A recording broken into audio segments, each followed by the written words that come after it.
कोई भी सपना साकार करने के लिए सबसे जरूरी है सही कोच का होना। चुनिए योर इंग्लिश ट्यूटर को और करें अपने एसएससी एंड बैंकिंग का सपना साकार। Download the app now. A very good evening to all of you. सभी का वार्म वेलकम करता हूँ वाईडी योर इंग्लिश ट्यूटर पे। आज सुबह का सेकंड एडिटोरियल पढ़ने वाले हैं। सेफ फूड्स इसका टाइटल है। बहुत ही इंफॉर्मेटिव और इंटरेस्टिंग आर्टिकल है। आज इस आर्टिकल में बात करेंगे कि घर के बाहर जो हम खाना खाते हैं, सरकार उसे कैसे इंश्योर करती है कि वो खाना बिल्कुल ठीक हो, उसको खा के हम बीमार ना पड़ें। आपको आज का क्विज़ भी दिखा देते हैं। इस आर्टिकल में आप जो भी सीखेंगे क्लास के लास्ट में इस क्विज़ पे आपको अप्लाई करना है, ताकि आपको पता लगे आपने कितना सीखा और रिटेन किया। 5-6 क्वेश्चंस आपके सामने, क्लास के लास्ट में क्विज़ का सॉल्यूशन करवाता हूँ। अभी शुरू करते हैं, आइए कुछ नया सीखते हैं।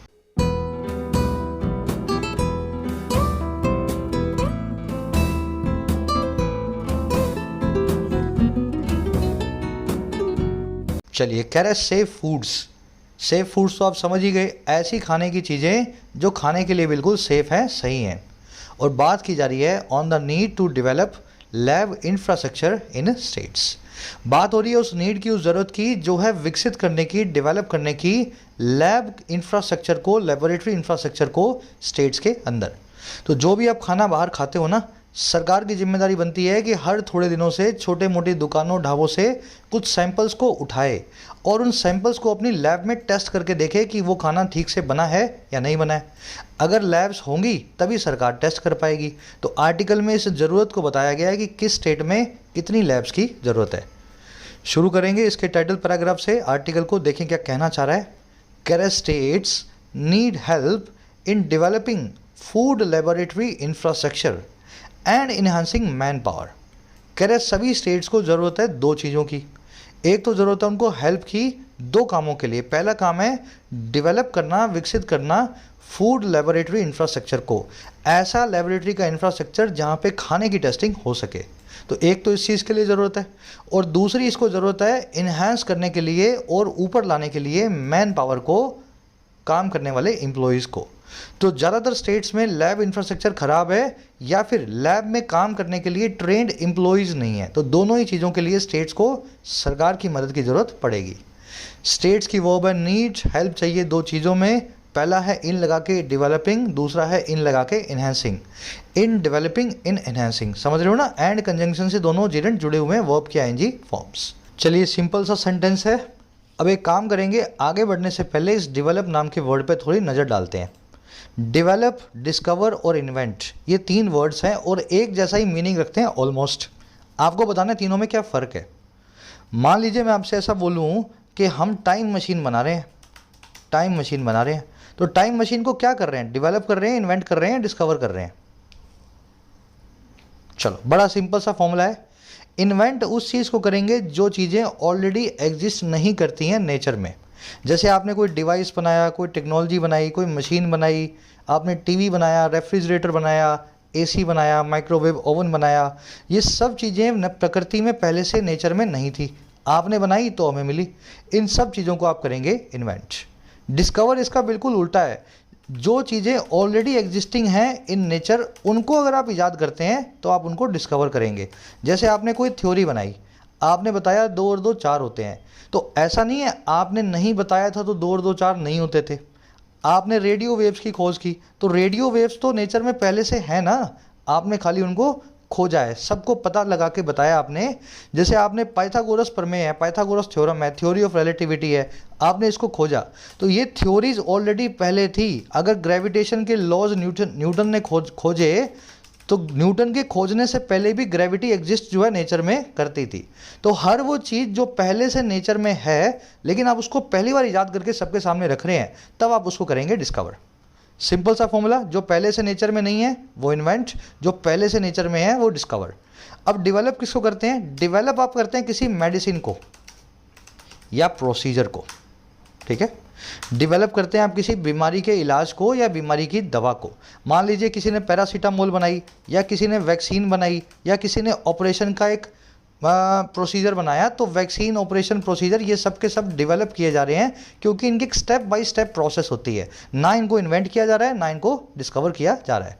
तो लैब इंफ्रास्ट्रक्चर को यहाँ पे डेवलप किया जाएगा, स्टेप बाय स्टेप मैनर में ग्रो करवाया जाएगा।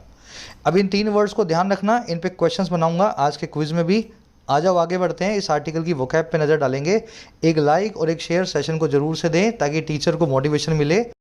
एग्जाम्स की तैयारी अगर करना चाहते हो मेरी गाइडेंस में तो जल्दी से डाउनलोड कर लो YT your English tutor app को। आपकी अपनी एप्लीकेशन है, कमेंट सेक्शन में इसका लिंक डाल दिया है। आगे मुझे ज्वाइन कर सकते हो बैंकिंग, SSC और राइटिंग स्किल्स के कोर्स में। बैंकिंग कोर्स में पूरा बैंकिंग का सिलेबस करवा देंगे आपको प्रैक्टिस सेट्स के साथ। क्लरिकल, PO, प्रीलिम्स, मेंस सारा सिलेबस कवर रहेगा। SSC में भी ऐसा ही है, कुछ सारे एग्जाम्स का सारा सिलेबस SSC में भी कवर कर लेते हैं। राइटिंग का सिलेबस जो है, देखो सिलेबस तो कुछ होता नहीं राइटिंग में, तो बिल्कुल बेसिक से आपको लिखना सिखा देते हैं किसी भी एग्जाम के लिए अगर आप लिखना चाहो तो, ऐसे, समरी, प्रेसी, जो भी आप। तो 60-70 आवर्स का कोर्स है राइटिंग का, हज़ारों लोग सीख चुके हैं, फ़ायदा ले सकते हो। तो ये एप्लीकेशन है, जाके डाउनलोड कर लेना। कोई भी सवाल हो, क्वेरी हो, कोर्सेज से रिलेटेड इस नंबर पर व्हाट्सअप करें, मैं या मेरी टीम आपको रिप्लाई कर देगी। चलिए, अपनी वोकैब शीट है, रोज़ अपडेट होती है, कुछ वर्ड्स को मैं इसमें ऐड करता हूँ और आपका रिवीजन भी हो जाता है। टेलीग्राम ग्रुप में रखिए, जाके वहाँ से इसको आप डाउनलोड कर लेना। आज के वर्ड्स हैं नए, अवर्स, एस्पिनाश, पेनल्टीमेट और लैक्स।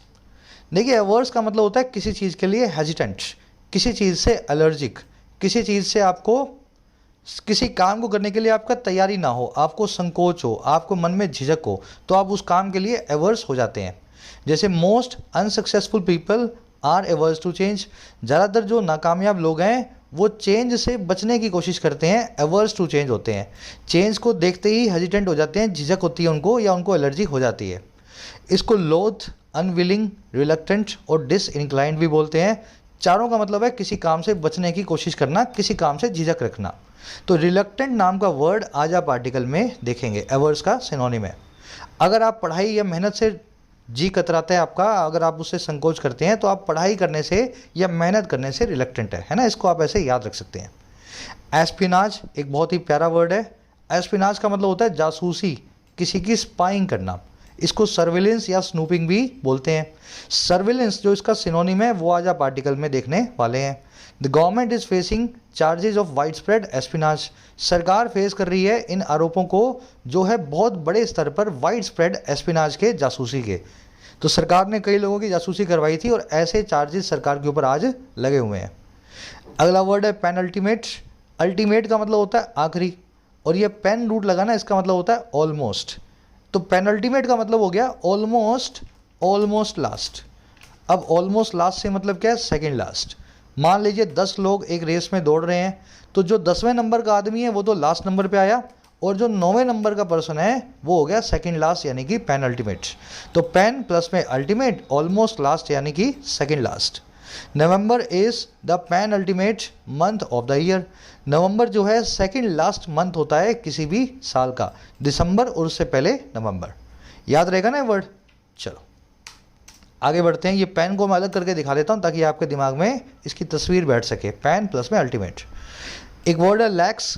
लैक्स का मतलब होता है ढीला, जो लीनियंट हो, जो ज़्यादा केयरफुल ना हो, जो नेग्लिजेंट हो, है ना, जो थोड़ी सी, जिसमें हिंदी बोलते हैं ना कोताही बरतने वाला, तो वो कहलाता है negligent. The lax security on airport can lead to terrorist attacks. Lax security जो है, ढीली सिक्योरिटी जो है एयरपोर्ट पे, वो लीड कर सकती है आतंकवादी हमलों की तरफ। तो सिक्योरिटी जब लैक्स होगी तो क्या होगा, सिक्योरिटी गार्ड सोए रहेंगे, किसी की भी चेकिंग नहीं होगी, है ना। तो लैक्स का मतलब ही होता है नेग्लिजेंट, केयरलेस या लीनियंट। इसका बिल्कुल उल्टा होता है स्ट्रिक्ट या बहुत ही ज़्यादा स्ट्रिंजेंट। चलिए 4 ही वर्ड्स हैं, ज़्यादा कुछ वर्ड्स इसमें आए नहीं है। अब आ जाओ आर्टिकल पे, एक समरी आपको दे देते हैं। स्टेट्स में, हर स्टेट में कैसा खाना मिल रहा है, रेस्टोरेंट्स में कंपनियां कैसा सामान बेच रही हैं खाने पीने का दुकानों में, ये काम जो है ना, इसको चेक करने का काम है हमारी स्टेट्स का, हमारी स्टेट्स की गवर्नमेंट्स का। अगर आप तमिलनाडु में जा रहे हैं तो वहाँ के ढाबों पे, होटल्स पे आपको कैसा खाना मिल रहा है, ये वहाँ की सरकार को इंश्योर करना है, इसलिए उसको सैंपल्स भी लेने होते हैं छोटे मोटे रेस्टोरेंट्स के हर रोज़। अब इस पूरी काम के लिए एक रैंकिंग निकाली गई भारत सरकार के द्वारा, कौन सी स्टेट कितनी आगे है और कौन सी स्टेट का काम जो है इसमें बहुत ख़राब है, इसमें आपको पता लगेगा। फिर लास्ट में ये बताएगा कि स्टेट्स की लिमिटेशंस क्या हैं, क्यों स्टेट्स हर दुकानदार को, हर जो है छोटे मोटे कंपनी को उसके खाने को चेक नहीं कर पा रही है, तो उसके सामने क्या चैलेंजेस है और चैलेंजेस से कैसे गवर्नमेंट निपट सकती है, इसके लिए कुछ आपको सजेशंस भी देगा। तो आज की टोन हो सकती है सजेस्टिंग। पहले पार्ट में बताएगा किस स्टेट का क्या स्टेटस है, दूसरे पार्ट में बताएगा स्टेट्स को क्या ज़रूरत है, किस तरह की हेल्प की। शुरू कर लें आर्टिकल को। चलो, इंटरेस्टिंग है। Correct, food safety and consumer empowerment are areas in need of constant attention in India, where enforcement is often lax. Correct, तो फूड सेफ्टी, खाने की सुरक्षा, किसको कितना मिल रहा है ना, कैसा मिल रहा है, और दूसरा कंज्यूमर की एम्पावरमेंट, जिसने पैसा दिया है उसको साफ शुद्ध खाना मिले, उसको एम्पावर किया जाए कंज्यूमर को। कह रहा है ये दोनों एरियाज जो है ना, फूड की सेफ्टी और कंज्यूमर की एम्पावरमेंट, ये ऐसे एरियाज हैं जिनको बड़ी ज़रूरत है, जो इन नीड ऑफ है, और किस चीज़ की, लगातार अटेंशन की भारत देश में, इन इंडिया। और कैसा इंडिया भाई, एक ऐसा इंडिया जहाँ पे कानूनों का जो इन्फोर्समेंट होता है, कानूनों का जो अमलीकरण होता है, वो अक्सर बड़ा ढीला होता है, यानी कि लैक्स होता है। तो सरकार ने तो बोला है आप पका हुआ खाना खिलाएंगे अच्छे से साफ़ सुथरा, लेकिन होटल्स पे फिर भी आपको सड़ा हुआ खाना परोस दिया जा सकता है। तो एनफोर्समेंट की कमी जैसे देश में, भारत जैसे देश में, इन दोनों एरियाज़ को कॉन्स्टेंट अटेंशन की ज़रूरत है भारत सरकार से। इन दोनों एरियाज़ की वर्ब है आर, इन्फोर्समेंट की वर्ब है इज। इन्फोर्समेंट का मतलब होता है इम्प्लीमेंटेशन। लैक्स आप ऑलरेडी जानते हैं, ढीला, कोताही बरतने वाला, नेग्लिजेंट या केयरलेस। आगे बढ़ेंगे। Correct, but in this Tamil Nadu deserves credit for finishing at the top among 17 large states for food security. It was rank third in the previous edition of the food safety index. कह रहे इस काम में लेकिन तमिलनाडु जो है वो डिज़र्व करता है कुछ श्रेय को, कुछ क्रेडिट को, कुछ एक्नॉलेजमेंट को। जब आप डिज़र्व क्रेडिट करते हैं ना, तो किसी काम का श्रेय आपको मिलता है, किसी काम का आपको वो मिलता है ना, आपने अच्छा काम किया है। तो कह रहे लेकिन इस काम में तमिलनाडु को श्रेय मिलना चाहिए, उसको डिज़र्व करता है श्रेय को। और किस लिए, फिनिश करने के लिए टॉप पे, बिल्कुल सबसे ऊपर 17 स्टेट्स के, लार्ज स्टेट्स की फूड सेफ्टी के अंदर। फिर सेमीकोलन लगा के बता रहा है इसी तमिलनाडु के बारे में।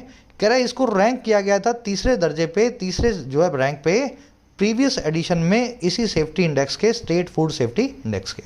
तो तीसरे लेवल से फर्स्ट जो है रैंक पे तमिलनाडु आ गया है, and Tamil Nadu deserve some credit. Tamil Nadu की वो है डिजर्व। डिजर्व के बाद में फोर नहीं लगाना है, जो भी आप डिजर्व करते हैं बिना किसी प्रेपोजिशन के लिख के बताएं।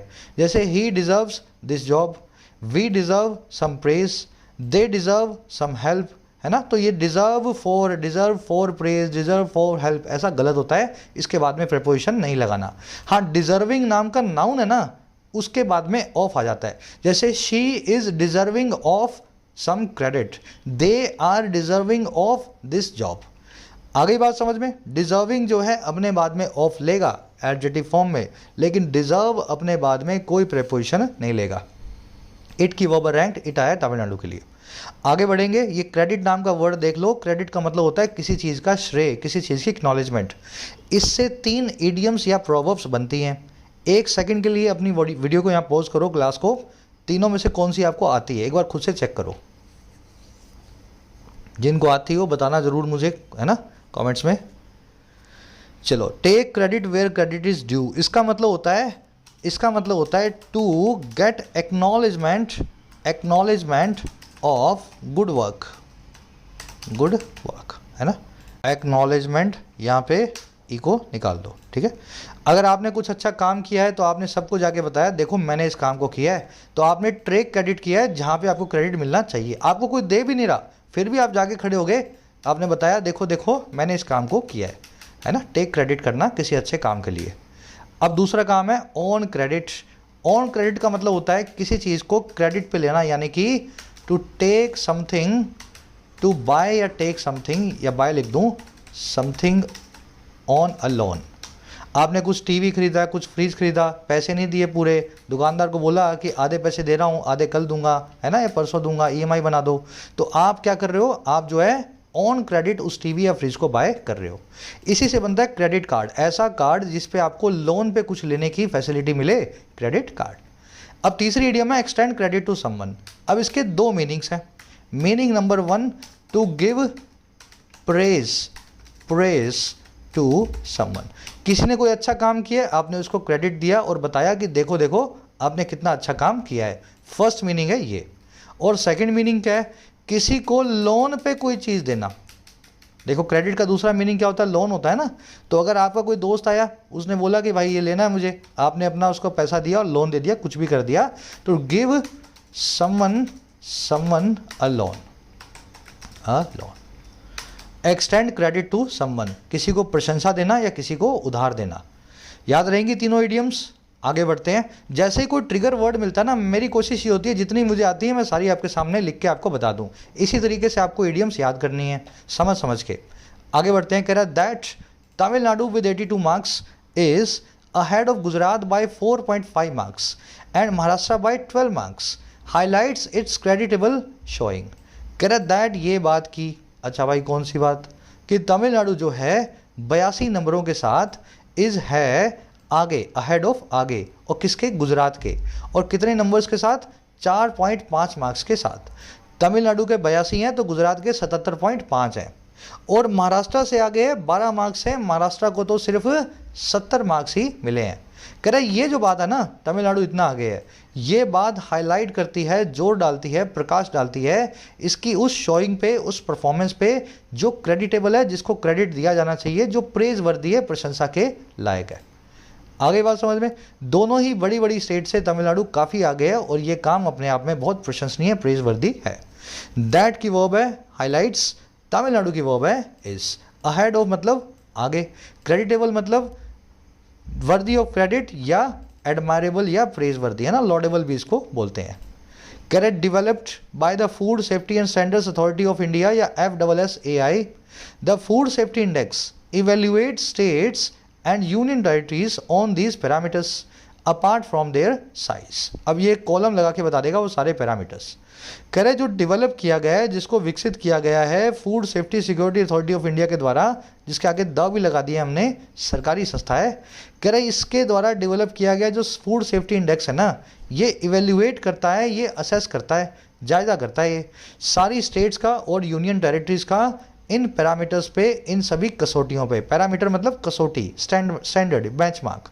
और किसके अलावा? अपार्ट फ्रॉम, सिवा उनके साइज के या साथ ही साथ उनके आकार के। तो स्टेट्स का आकार भी देखता है, साइज भी देखता है और फिर कुछ कसौटियों पे उनको इवेल्युएट करता है।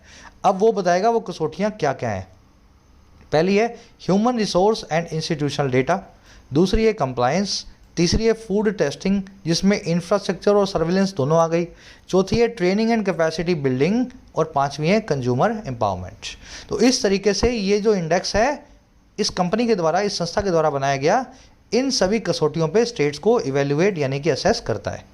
इंडेक्स की वर्ब है इवेल्युएट्स, डेवलप्ड यहाँ पे एडजेक्टिव है, ये वो इंडेक्स है जो डेवलप किया गया है।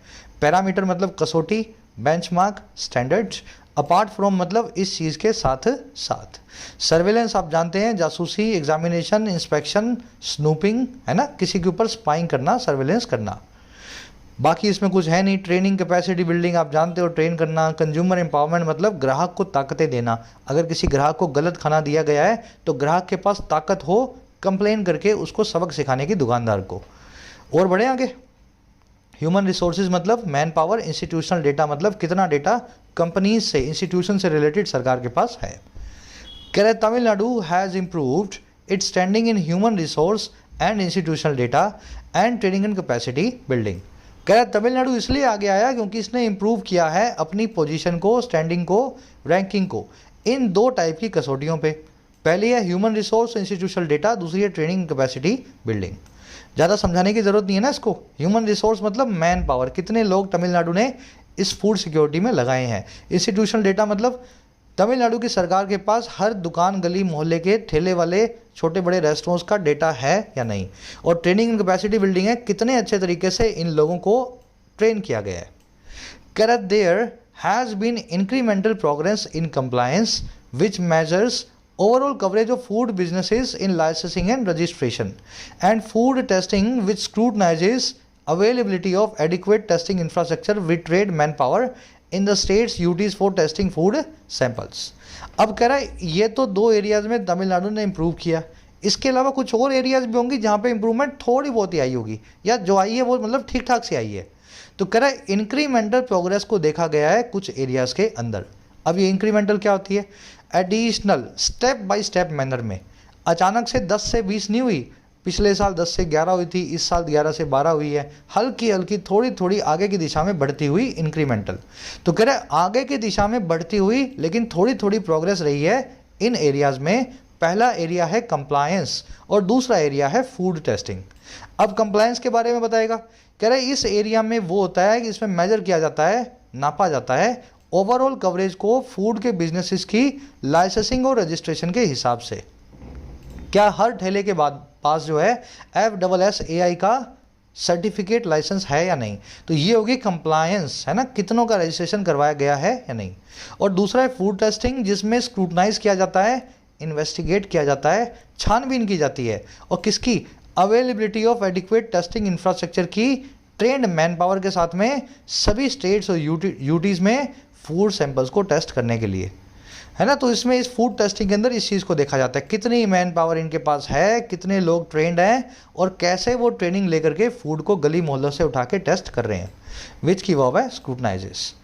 आगे बढ़े, सिंपल सेंटेंसेज हैं। इंक्रीमेंटल वर्ड को देख लेना, प्रोग्रेस की वर्ब है हैज़ बीन, देयर से क्लोज शुरू हुआ है, इसलिए लिंक वर्ब के बाद में सब्जेक्ट को रखा गया है।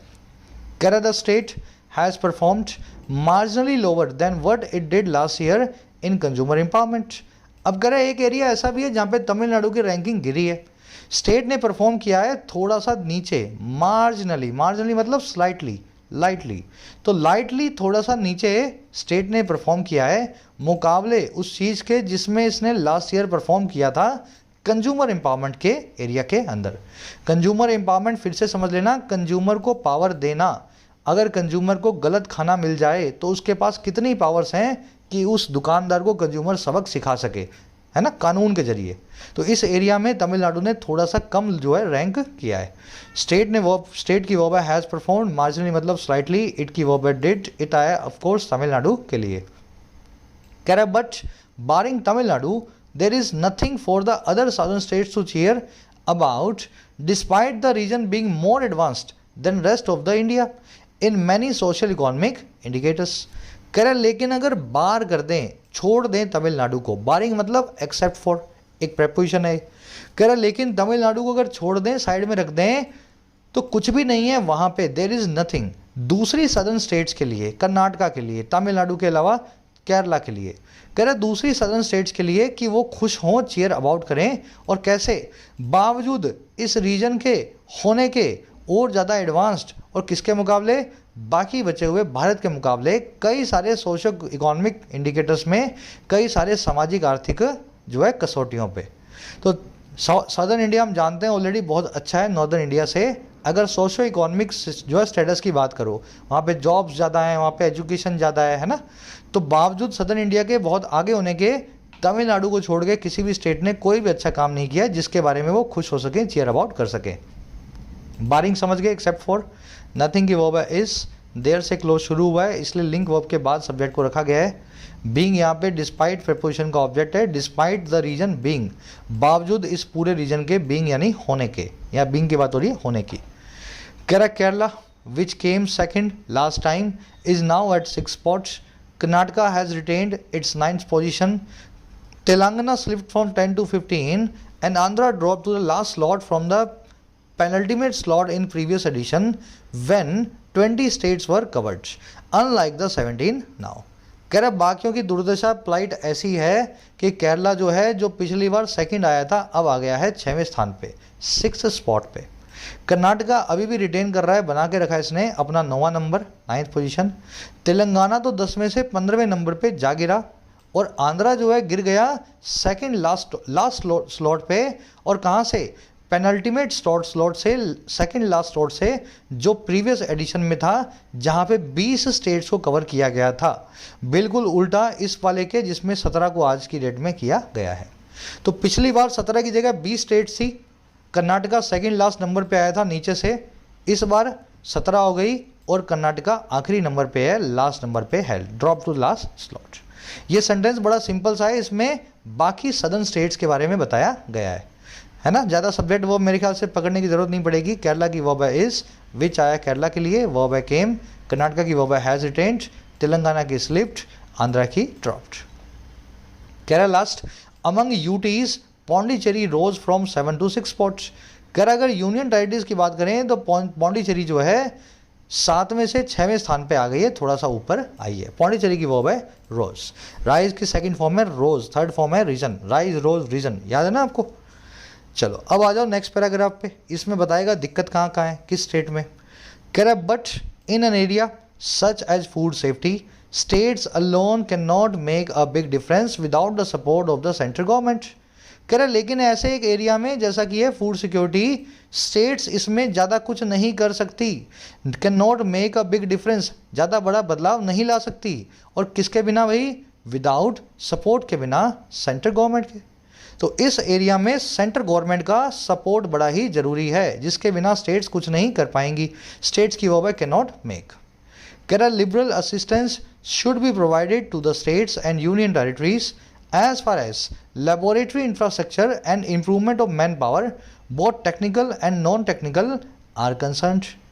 कह रहा लिबरल असिस्टेंस जो है, लिबरल का मतलब होता है इंडिपेंडेंट, एकदम खुले ख्यालों वाली, आपने बुलाया और असिस्टेंस मिल गई एकदम जो है लिबर्टी के साथ। तो कह रहा है एकदम खुले ख्यालों वाली, लिबर्टी वाली जो असिस्टेंस है, जो हेल्प है, उसको प्रोवाइड किया जाना चाहिए हमारी स्टेट्स और यूनियन टेरिटरीज को। और कब तक, जहाँ तक एज फार एज, जहाँ तक बात हो रही है लेबोरेटरी इंफ्रास्ट्रक्चर की और इम्प्रूवमेंट की मैन पावर में, दोनों ही टर्म्स के अंदर, टेक्निकल और नॉन टेक्निकल टर्म्स के अंदर, कह रहे जहाँ तक कि ये बात जो है, ये जो चीज़ें हैं, ये कंसर्न है, इनके बारे में बात हो रही है।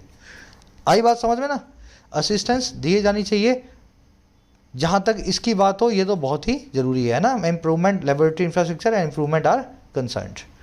चलो सिंपल सेंटेंस था, असिस्टेंस की वर्ब होगी should be provided, passive voice में लिबरल मतलब एकदम खुले विचारों वाली। कह रहा the private sector should come forward in a big way to have staff trained at their cost and where such persons are use productively for the purpose. अब इस सेंटेंस में एक एरर मिलेगी आपको, पहले सेंटेंस पढ़ लो फिर एरर को ढूंढेंगे। कह रहे प्राइवेट सेक्टर को कम फॉरवर्ड करना चाहिए, आगे आना चाहिए, कम मतलब आना, फॉरवर्ड मतलब आगे, और कैसे, इन अ बिग वे, एक मोटे तौर पे, पूरे पुश के साथ में, पूरे ड्राइव के साथ। तो प्राइवेट सेक्टर को जोरों शोरों से आगे आना चाहिए ताकि वो स्टाफ को ट्रेन करवाएं, टू हैव स्टाफ ट्रेंड, और कैसे, अपने खुद के खर्चे पे, एट देयर कॉस्ट, और कैसे, कहाँ पे, कह रहा जहाँ जहाँ वेयर ऐसे लोगों को, स्टाफ को इस्तेमाल में लिया जाता है अच्छे तरीके से, प्रोडक्टिवली, इस पर्पस के लिए, फॉर द पर्पस। तो प्राइवेट सेक्टर को सरकार के मैन पावर को अच्छे से ट्रेन करना चाहिए अपने खुद के खर्चे पे, क्योंकि यही मैन पावर कल को फूड सेफ्टी के लिए प्राइवेट सेक्टर में डिप्लॉयड होगी, है ना। तो प्राइवेट सेक्टर खुद भी पैसा लगा करके इनको थोड़ा सा ट्रेनिंग करवा सकता है। सेक्टर की वर्ब है शुड कम, है ना, कम फॉरवर्ड तो वैसे फ्रेज है, फॉरवर्ड यहाँ पे एडवर्ब है, शुड कम आपकी वर्ब है। पर्सन्स की वर्ब है आर यूज्ड पैसिव वॉइस में, इनको इस्तेमाल में लिया जाता है। ये स्ट्रक्चर आप ऑलरेडी जानते हैं, टू हैव समवन प्लस में वर्ब की थर्ड फॉर्म या प्लस में वर्ब की बेस फॉर्म, जो भी लगेगा। अब इस स्ट्रक्चर को अपने फटाफट से देखेंगे। टू हैव स्टाफ ट्रेंड क्या होता है, देखिए स्ट्रक्चर को बोलते हैं कॉजेटिव स्ट्रक्चर। 3 वर्ब्स हैं हमारे पास कॉजेटिव, मेक, हैव और गेट। कॉजेटिव वर्ब्स का काम होता है किसी से कोई काम करवाया जाए तो उसको इंग्लिश में कैसे लिखें। किसी ने कोई काम किया तो सही, लेकिन किसी के कहने पे या किसी के दबाव में किया हो, तब कॉजेटिव वर्ब्स के जरिए उसको बताते हैं। जैसे मेरी सिस्टर ने मुझसे काम करवाया, माई सिस्टर, मैं लिखूंगा my sister made me do her homework. ध्यान रखना यहाँ मैं क्या लिख रहा हूँ, make me do her homework. Structure कैसे बनी, मेरी सिस्टर सब्जेक्ट है, मेक यहाँ पे पॉजिटिव वर्ब है, मैं वो हूँ जिसने काम को किया है, डू है वो काम करना, और हर होमवर्क है इस डू वर्ब का ऑब्जेक्ट। अब इसी सेंटेंस को अगर आप चाहो तो आप ऐसा लिख दो, my sister had me do her homework. Make और हैव एक ही बात है। और अगर आप चाहो तो ऐसा भी लिख दो, my sister got me to do her homework. Get verb positive verb अपने साथ में वर्ब का टू इन्फिनिटिव लेगी, मेक और हैव दोनों अपने साथ में वर्ब का बेस फॉर्म लेगी। अब ध्यान ये रखने की बात है कि ये जो पूरा आप देख रहे हो ये है एक्टिव के अंदर। इन्हीं 3 स्ट्रक्चर को पैसिव में भी लिख सकते हो। अगर पैसिव में लिखना हो तो मेक वाला पैसिव मैं आपको नहीं सिखा रहा हूँ, क्योंकि वो डिफरेंट हो जाता है, इस टॉपिक से थोड़ा सा बाहर हो जाएगा, है ना। मेक वाली स्ट्रक्चर का पैसिव थोड़े अलग तरीके से बनता है। हैव और गेट के अंदर आप क्या करते हैं, आपने जहाँ पे डूअर को रखा था ना, उसकी जगह आप एक्शन के रिसीवर को रख लो। आप लिख दो my sister had her homework. अब काम करने वाला नहीं आ रहा है के बाद, जिस चीज़ के ऊपर काम हुआ है उसको लिखा गया है। तो आप लिखेंगे my sister had her homework. अब जो काम है उसको बेस फॉर्म से नहीं, वर्ब की थर्ड फॉर्म से बताएंगे, डन बाय मी। देख रहे हो ना, रिसीवर पहले रखा गया था यहाँ पे एक्टिव के अंदर, और डूअर को रखा गया था कॉजेटिव वर्ब के बाद में, जिसने काम को किया गया था डूअर बाद में रखा गया था। लेकिन पैसिव बनाने के वक्त हमने रिसीवर को ले आए पहले, हैड के बाद में जिसके ऊपर काम हुआ है होमवर्क के ऊपर उसको पहले ले आए, और जो डूअर था उसको बाय लगा करके मी से जोड़ दिया, बाय से डूअर को एंड में रख दिया। एक्टिव से पैसिव में चेंज करते हुए हैव और गेट दोनों वर्ब जो यहाँ पे बेस फॉर्म और टू इन्फिनिटिव ले रही थी अब लेती हैं वर्ब की थर्ड फॉर्म। ये दोनों सेंटेंसेज और ये दोनों सेंटेंसेज में कोई फर्क नहीं है मीनिंग के अंदर, सिर्फ एक्टिव और पैसिव का फर्क है। यहाँ भी यही हुआ है, प्राइवेट सेक्टर जो है स्टाफ को ट्रेन करवाएगा, स्टाफ को ट्रेनिंग मिलेगी, स्टाफ किसी को ट्रेन नहीं करेगा। एक्शन का रिसीवर है स्टाफ इस ट्रेन नाम की वर्ब के, इसलिए हैव के बाद में वर्ब की थर्ड फॉर्म। समझ गए? आगे गेट भी आएगा, गेट भी आएगा, यहाँ पे भी वर्ब की थर्ड फॉर्म मिलेगी आपको आगे वाले सेंटेंस में, है ना। तो ये सिंपल सा कॉन्सेप्ट है, मेरे ख्याल से बेसिक्स में सब जान चुके हैं, आज आपका रिवीजन भी हो गया है। अच्छा, अगर इस कॉन्सेप्ट को अच्छे से समझते हो, एक छोटा सा चैलेंज थ्रो कर रहा हूँ मैं। सेंटेंस आपके सामने है, 6 तरीकों से सेंटेंस को लिखा जा सकता है। कोशिश करो कम से कम 2 तरीकों से इंग्लिश में लिख करके बताने की, मेक, हैव और गेट फॉर्म को वर्ब को यूज़ करते हुए। गवर्नमेंट ने सभी टैक्स चोरों से या टैक्स इवेडर से टैक्स भरवाया, टैक्स को पे करवाया। जिनको आता है ज़रूर से बनाना, बनाओगे तभी दिमाग में बैठेगा, कमेंट्स में डालो। आगे बढ़ते हैं। करा there are inspiring accounts of the participation of some information technology majors in getting surplus food distributed to the needy, of course with the help of non-governmental organizations, and this would serve as a lesson to those who are still hesitant to make their contribution. कह रहा है inspiring accounts भी हैं, बहुत ही inspire करने वाले, प्रेरणा देने वाली कहानियाँ भी हैं, किस्से भी हैं, और किसके? भागीदारी के, पार्टिसिपेशन के, कुछ इंफॉर्मेशन आईटी मेजर्स के। आईटी मेजर मतलब आईटी की बड़ी बड़ी कंपनीज के। और किस काम में?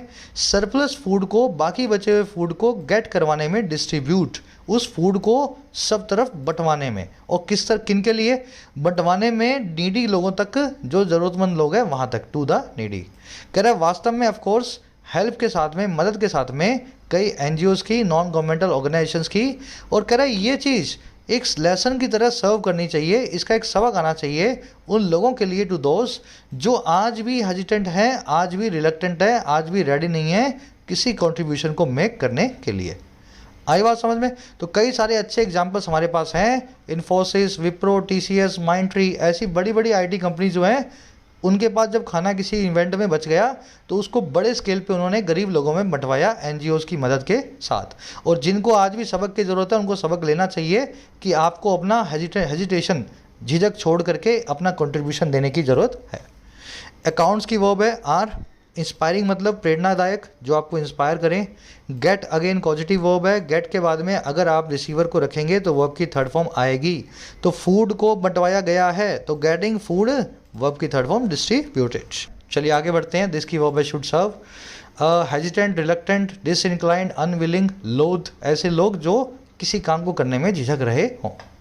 कह रहा है what every player in the field of food safety should realise is that each one has a critical role to play and there has to be collective and well coordinated action। कह रहा है जिस चीज़ को हर आदमी को इस field में food safety के रियलाइज करने की ज़रूरत है, रियलाइज करना चाहिए। कह रहा है वो चीज़ कौन सी है? वो चीज़ है कि हर एक आदमी, ईच वन, उसके पास एक क्रिटिकल रोल है प्ले करने के लिए, एक अच्छी भूमिका प्ले करने की गुंजाइश है। और कह रहा है वहाँ पे होना ही चाहिए, देयर हैज़ टू बी, सबका मिला जुला कोऑर्डिनेटेड एक्शन, सबकी तरफ से मिला जुला सहयोग।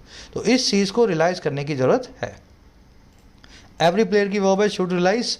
वट से बनने वाले क्लोज ने अपनी वर्ब ली है इज किसकी वर्ब है? What every player should realise, इस पूरे क्लोज की वर्ब है इज। एक्शन की वर्ब है हैज़ टू बी, यहाँ पे इन्फिनिटिव है, हैज़ टू बी मतलब होना चाहिए, has to, have to, had to, किसी चीज़ के होने को बताते हैं ना, there has to be something, there has to be something, there have to be something. चलिए simple article, simple vocab, simple से ग्रामर रूल्स। आ जाओ अपनी वोकैब अपने फटाफट से क्विज पे। 5-6 क्वेश्चन है आपके सामने। लास्ट के 3 क्वेश्चंस में मैं आपको मतलब वो भी नहीं दे रहा हूँ, मैं कोई ऑप्शंस भी नहीं दे रहा हूँ। सर्विलेंस अगर किसी पे करते हैं तो उसके लिए क्या वन वर्ड होता है? सेकंड लास्ट के लिए कौन सा वन वर्ड इंग्लिश में यूज़ करते हैं? और अगर किसी को क्रेडिट दिया जाए तो इस ईडियम के क्या मीनिंग्स हैं? अगर एक से ज़्यादा मीनिंग्स हैं तो क्या क्या मीनिंग्स हैं? कोई ऑप्शंस नहीं दे रहा हूँ मैं, अभी अभी सीखा है तो बिना ऑप्शंस के भी मुझे लगता है कर दोगे। जिनको नहीं करना आ रहा आराम से कमेंट सेक्शन खोल लो, फर्स्ट कमेंट में आंसर्स मैं डिटेल्स में डाल रहा हूँ। अब फर्स्ट सेकंड थर्ड पे आ जाओ। फर्स्ट में आपसे पूछा है इन्वेंट, डिवेलप, डिस्कवर और एक्सटर्मिनेट, इन चारों में से कौन सा वर्ड यहाँ पे सेट बैठेगा। मॉडल को इन्वेंट करते हैं, डिस्कवर करते हैं, डेवलप करते हैं, कुल मिला के बात ये है। सेकंड में आपसे पूछा है गेट नाम की वर्ब अपने बाद में किस तरह की वर्ब को इन्फिनेटिव को लेती है। सिंपल इन्फिनेटिव लेती है, टू इन्फिनेटिव लेती है, वर्ब की थर्ड फॉर्म लेती है। देख लेना यहाँ पे एक्टिव है या पैसिव है। अगर डूअर है तो उसके हिसाब से वर्ब लगाना, अगर रिसीवर है तो उसके हिसाब से वर्ब लगाना। The model has also got अस, अब देख लेना क्या लगेगा, टू शन लगेगा, शन लगेगा, क्षण लगेगा। थर्ड वाले में पूछा इन चारों में से कौन सा वर्ड यहाँ पे फिट बैठेगा वो कैब के हिसाब से। मार्जिनल, रिलक्टेंट, पेनल्टीमेट और क्रेडिटेबल। चलिए सिंपल सही है, कुछ ज़्यादा मुश्किल नहीं है। 6 क्वेश्चंस के आंसर्स कमेंट्स में डाल रहा हूँ, फर्स्ट कमेंट में जाओ, आंसर्स को चेक करो। आउट ऑफ 6 कितने मार्क्स मिले कमेंट सेक्शन में बताया करो। कोई भी क्वेरी हो, कोई भी डाउट्स हो कमेंट सेक्शन में डाल दो, कोशिश करूँगा रिप्लाई करने की। कोर्सेज रिलेटेड क्वेरी हो, सारे कोर्सेज अवेलेबल हैं एप्लीकेशन पे, बैंकिंग, एसएससी और राइटिंग के। अगर इनसे रिलेटेड कोई सवाल हो तो ये नंबर है व्हाट्सएप का, मेरी टीम से बात कर सकते हैं, आपको रिप्लाई मिल जाएगा। एक लाइक और एक शेयर जरूर से दें। Until then signing out.